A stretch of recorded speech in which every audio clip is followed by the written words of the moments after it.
Hello everyone, and welcome back to another homebrew kind of world building video for the Player's Guide to Ravean.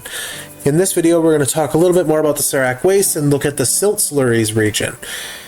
So the Silt Slurries region is a region of the Serac Waste that is prominently developed around river deltas to the northwest portion of the Serac Waste vast desert. The Silt Slurries itself is a relatively fertile landscape. It is known as a silt slurries for the nature of the rivers butting up against the sandy dune sea.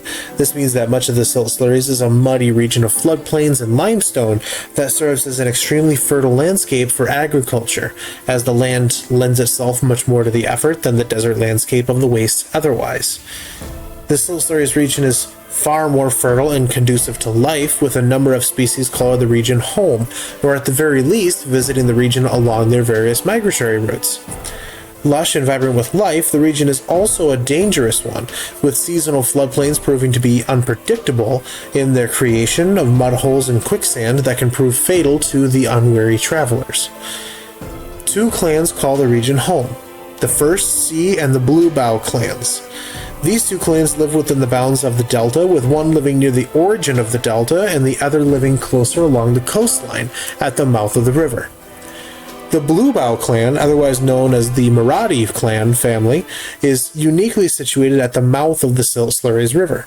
Along this coastline, which the clan has dominated, paired with the inland access to the rivers, affording this clan extremely beneficial trade connections by boat, leading them to become heavily invested in nautical power.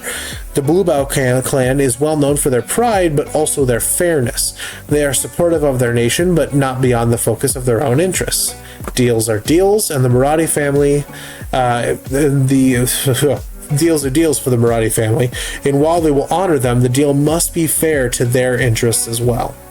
This has led for the Marathi family to become a extremely prominent trading merchant vessel fleet, though most of their vessels are small and able to traverse up the river.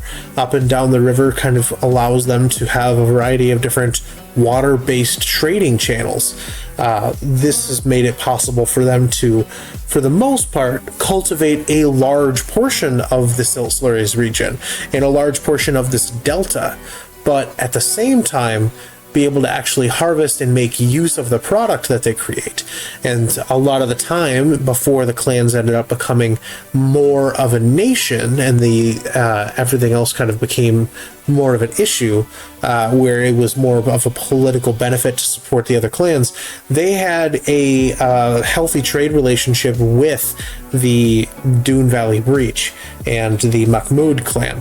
They had a very healthy trading relationship for food resources in return for salt. The First Sea clan lives at the base of the mountain range at the head of the Silt Slurries.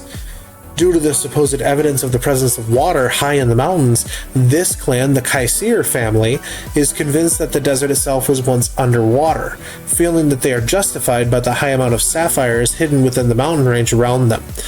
The First Sea clan was argued that the First Sea is the Sapphire Seas, and is intent on studying the potential causes for shrinking of the sea into its current form.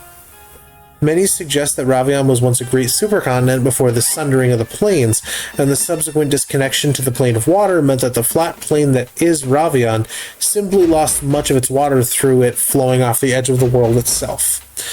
They basically believe that the entirety of the Serac Waste used to be underwater and prominently islands based on the placement of the mountains, and that these mountain chains, as island chains, were actually the original landscapes of the different people, and that different racial groups and dwarves, elves, everything else had their own chains of islands that typically allowed for them to become their own evolutionary basis.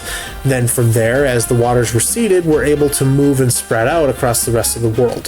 So they are looking for more evidence as to the interconnection of the plains and the recession of this First Sea, and they've basically based the majority of this evidence off of the fact that there are a wide number of different mineral deposits and other pieces of evidence that would lead them to believe that around the base of these mountains that they call home, there used to be large portions of the desert that were underwater.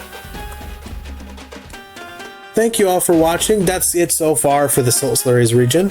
In the next video, we'll end up talking about the deep desert region and look a little bit more into the sand pirates that we have designed. So thank you all for watching. Be good to one another, and I will see you all in the next video. Bye.